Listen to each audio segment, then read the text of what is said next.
Hello, this is the Minor Dave Everist Show, or Report, the Minor Dave Everist Report, and I'm going to be sharing something with you tonight that I was convicted for not having a plan of operations, was a regulation under the Forest Service that really didn't apply to mining. I didn't break any laws. But S.Amanda Marshall got 90-day suspension from the Oregon State Bar for lying over her stalking of her subordinate employee at the U.S. Attorney's Office out of Portland, Oregon. And there's two tiers of justice.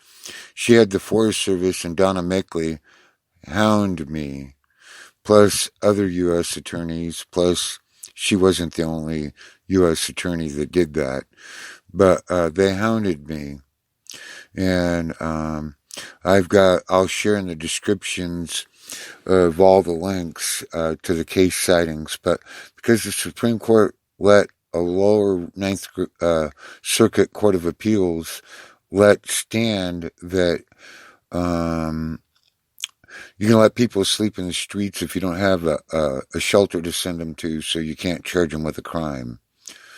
Well, I would like Magistrate Clark and Judge Mosman on the cases they heard in front of me review that case in that light, because, see, the Forest Service made me homeless, and which I'm on SSI now because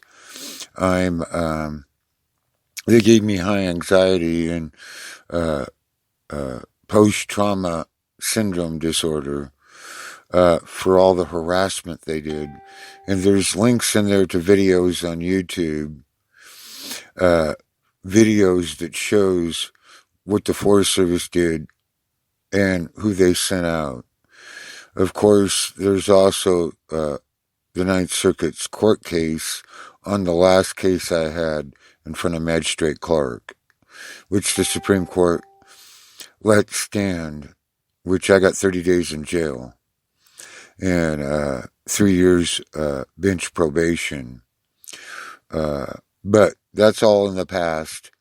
I'm just asking for review in light of the new Supreme Court letting stand a lower Ninth Circuit Court, which this all happened in the Ninth Circuit, that if the Forest Service didn't have any place to send me for shelter, then they should have left me alone. Under this ruling, that would be considered cruel and unusual punishment. And I would like you to share this out wide. I would like you to write to the White House.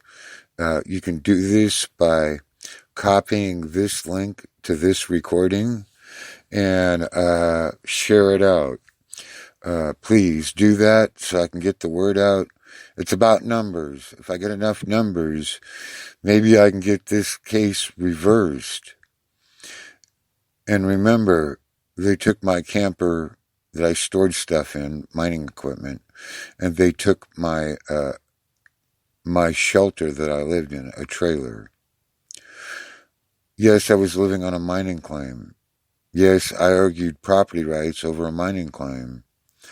Well, that's all complicated, and that was all, I was basically railroaded, and the government spent $50 million prosecuting me on what would be considered 3 misdemeanor cases based on their regulations, and in the time they gave me, based on all that. So could have given me more time, but they couldn't have given me probation to keep me from mining, because, see, I was ordered not to be able to mine under any circumstances without first serving my probation and then getting a plan of operations out of Ranger Donna Mickle. And as my witness, Kirby Jackson and Danny, I can't pronounce his last name, but Kirby knows it, and Robert Shoemaker she was never going to approve a plan of operations. It forced me into selling my interest in the claim because I wasn't going to get to mine it. And my former partners and the guy I sold it to lost it due to they didn't have me defending it anymore. And so I'm going to let you go, and I'll be sharing this out. Please write President Trump. And any email you see on there, I have a group of, a study group from IHARPA, and they're all PhDs, and they all done studies and do studies for the Director of National Intelligence for open source information is what I'm in. It's how I get to find things that are open source that I get to do my research with that are hard to find items. You have a good day, and talk to you later.